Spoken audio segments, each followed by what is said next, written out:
এই স্বৈরাচারী হাসিনার যে সমস্ত পেটুয়া বাহিনী তৈরি করেছিল তারা এবং তাদের নেতা কর্মীরা আমাদেরকে ঘরে আটকে রেখেই ক্ষান্ত হন নাই।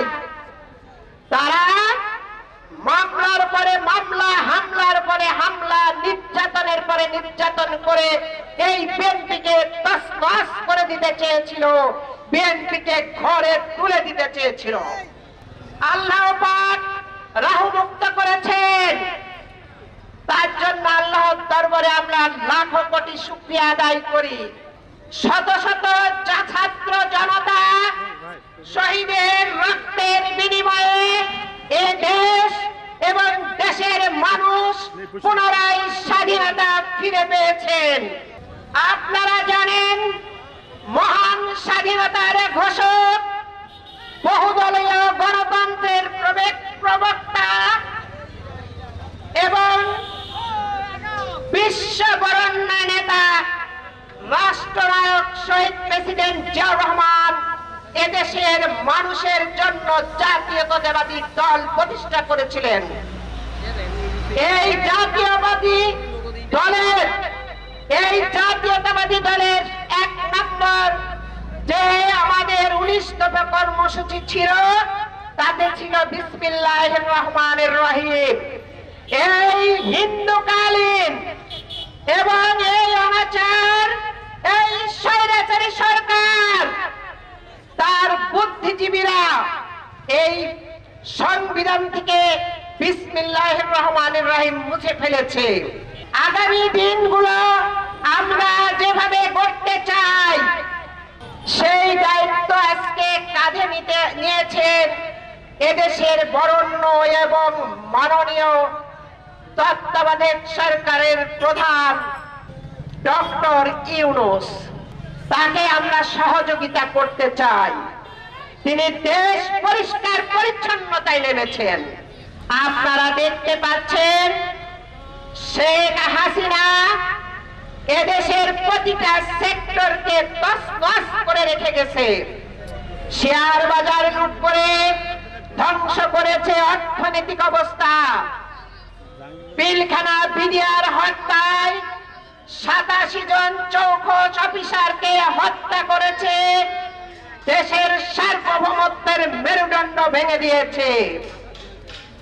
আপনারা জানেন সেনাবাহিনী হচ্ছে সার্বভৌমত্বের একজন অতন্ত্র প্রহরী।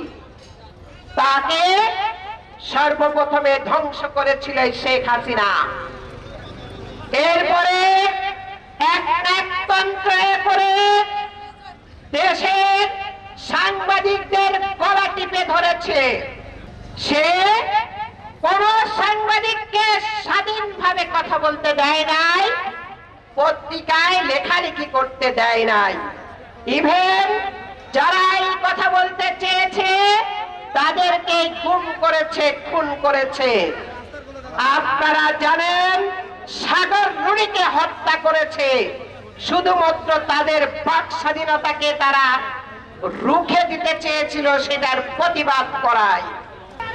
এরপরে তাদের এমপি মন্ত্রীদের জন্য মেগা প্রজেক্ট করে ডিজিটাল উন্নয়নের কথা বলে হাজার হাজার কোটি টাকা লোপাট করে বাইরে পাচার করেছে। এরপরে শিক্ষা ব্যবস্থাকে ধ্বংস করেছে। এই দীপুমণি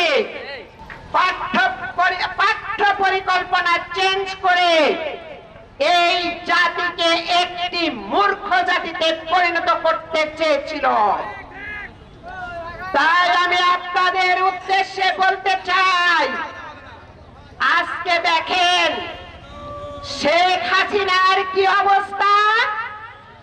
আকস্মিকভাবে ছাত্র জনতার ঐক্যবদ্ধ শক্তি দেখে সে তার লাখো লাখো নেতা কর্মীকে গহীন সাগরে নিক্ষেপ করে সব পরিবারে পালিয়ে গেছে ভারতে।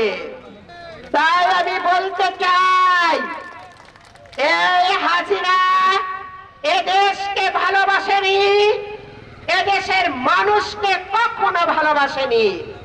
সে এসেছিল তার বাবার, তার পরিবারের প্রতিশোধ নিতে। তাই সে আজকে এভাবে দেশকে সাগরে তলিয়ে দিয়ে, দেশকে ফুকলা করে, দেশকে ভঙ্গুর করে নিজের জীবন নিয়ে পালিয়েছে।